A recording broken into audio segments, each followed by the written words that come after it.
सूरदास जी के पद।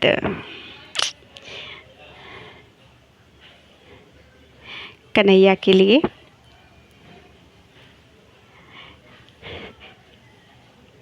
कबहू बोलत तात, कबहू बोलत तात, खीजत जात माखन खात। कबहू बोलत तात, खीजत जात माखन खात।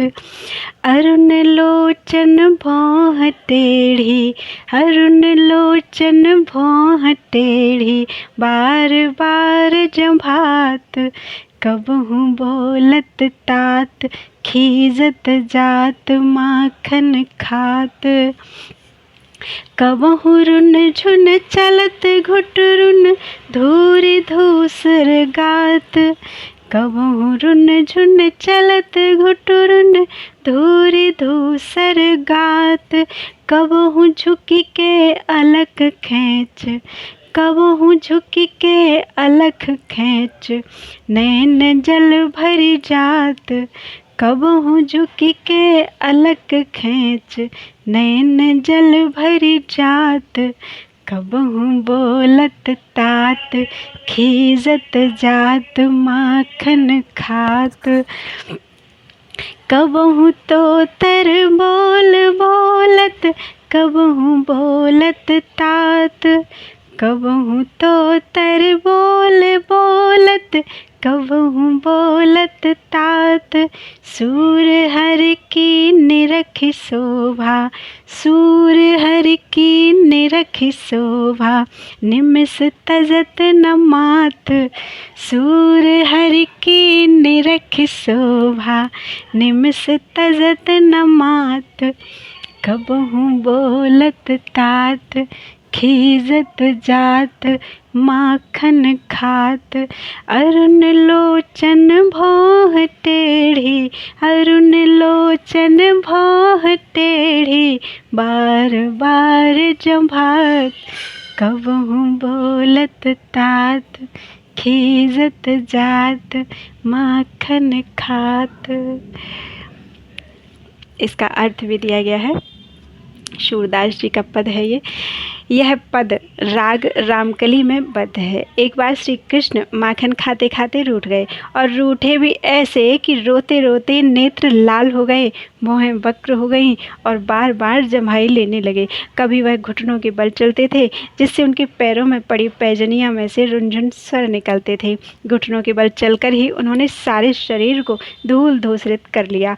कभी श्री कृष्ण अपने ही बालों को खींचते और नैनों में आंसू भर लाते। कभी तोतली बोली बोलते तो कभी तात ही बोलते। सूरदास जी कहते हैं, श्री कृष्ण की ऐसी शोभा को देखकर यशोदा उन्हें एक पल भी छोड़ने को ना हुई। अर्थात श्री कृष्ण की इन छोटी छोटी लीलाओं में उन्हें अद्भुत रस आने लगा।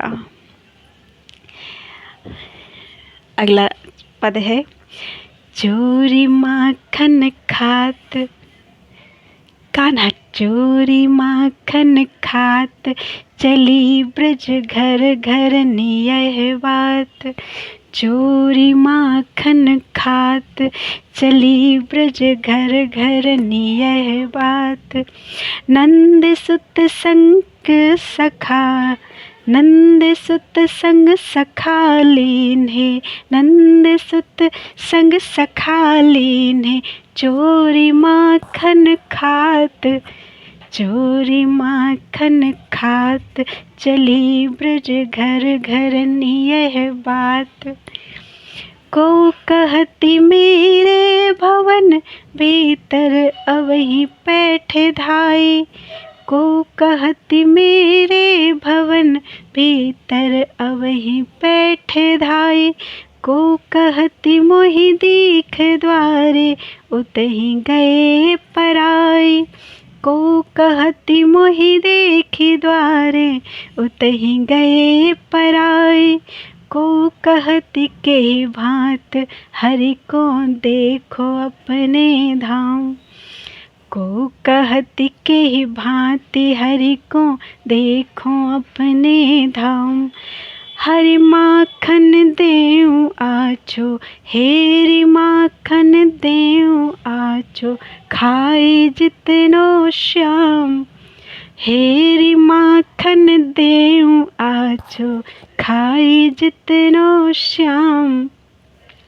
चोरी माखन खात चली ब्रज घर घर यह बात,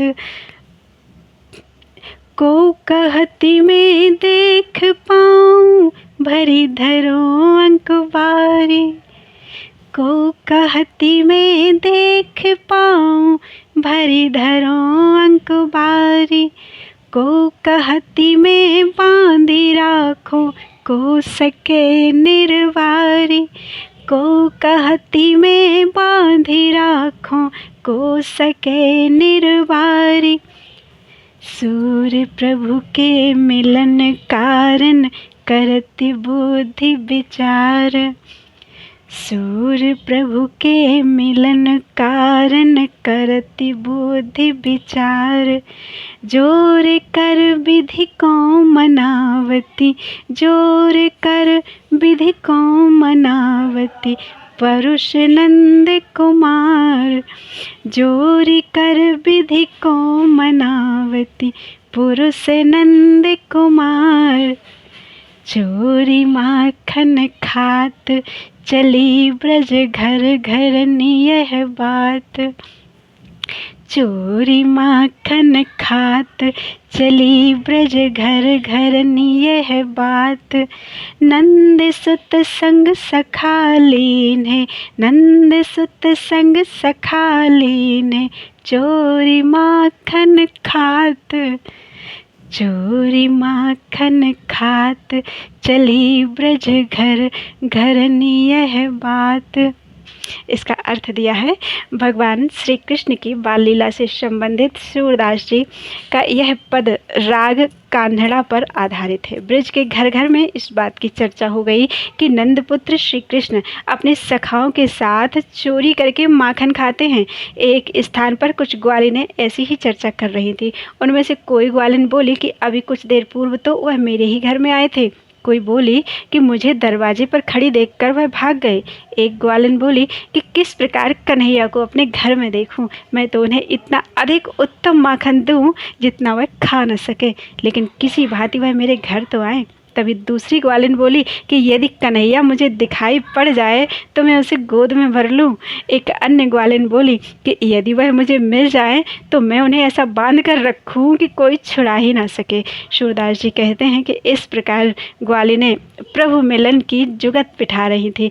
कुछ ग्वालिनें यह भी विचार रही थी कि यदि नंदपुत्र उन्हें मिल जाए तो वह हाथ जोड़कर उन्हें मना लें और पति रूप में स्वीकार कर ले।